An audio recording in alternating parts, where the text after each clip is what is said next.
Dans la méditation précédente, en considérant le message du Seigneur aux 7 églises en Asie, nous avons vu que la chose qui occupe la place prééminente en importance et en valeur pour le Seigneur lui-même, c'est le témoignage de la vie. Non pas de la tradition qu'ils ont eue, ni tellement du travail chrétien et de l'activité réalisée, ni même du nombre important de choses recommandables et même précieuses aux yeux de Dieu qu'il a pu y avoir, mais bien ce qui est central et fondamental dans l'élection, l'appréciation et le choix divin, à savoir le témoignage de la vie. Dans le premier chapitre de ce livre, le Seigneur est présenté comme celui qui est vivant, celui qui était mort, mais qui est désormais vivant au siècle des siècles, celui qui tient les clés de la mort et du séjour des morts. Relevé à présent entre les morts, il est montré maintenant parmi les 7 chandeliers d'or qui sont les vases de son témoignage. Il les juge sur la base de ce qu'il est, lui, le vivant, celui qui a vaincu la mort. Ce qu'il découvre et révèle dans ses églises est la mesure de ce qui a été perdu de son témoignage. Cela vaut plus à ses yeux que ce qu'il a trouvé parmi eux comme intérêt, sollicitude, activité pour lui-même et pour sa cause. Il montre les choses qui ont administré un coup à ce témoignage et les nomme. Ces choses, il faut le dire, qui ont supplanté cette pleine expression de ce qu'il est, lui, le vivant.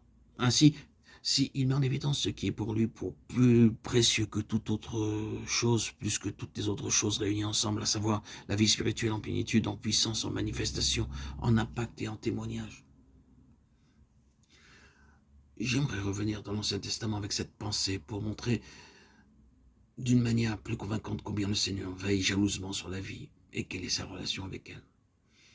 Il est nécessaire de revenir au tout début de la Bible, où vous trouverez qu'immédiatement il y a eu cette désobéissance initiale par laquelle le péché est entré, l'homme est tombé de sa position privilégiée en relation avec Dieu, mais dès qu'il est sorti de l'état pour lequel Dieu l'avait créé, la question de l'arbre de vie arrive. Après le jugement sur le serpent, sur l'homme et sur la terre, Dieu prend une mesure de précaution au sujet de l'arbre de vie. Il entreprend une sauvegarde, afin que l'homme ne puisse avancer sa main, qu'il ne prenne de l'arbre de vie et ne vive éternellement. Dieu mit ces chérubins qui agitent en tous sens une épée flamboyante pour garder le chemin de l'arbre de vie, afin que cet arbre ne puisse être approché. L'interprétation de cela se trouve dans le dernier chapitre de la Bible. L'arbre de vie au milieu de la cité de Dieu est quelque chose duquel sont exclus le péché et la culpabilité. Plus rien n'est montré en elle qui rappelle l'Adam déchu et la nature pécheresse. Finalement, personne ne peut être trouvé en présence de Dieu dans une communion vivante avec lui, et personne ne peut connaître la vie éternelle si ce ne sont ceux en qui l'œuvre rédemptrice du Seigneur Jésus s'est effectivement accomplie. Le fait a relevé que dès le commencement, Dieu prit des dispositions particulières pour que l'homme pécheur ne touche à cette vie et ne se l'approprie. Dieu ne voulait en aucune façon un état pécheur se perpétuer indéfiniment. Le dernier chapitre de la Bible scelle à jamais ce fait et montre que l'état de pécheur est pleinement et définitivement réglé. L'état qui se perpétue est celui d'une plénitude de vie parce que l'agneau y a pourvu par son sang répandu.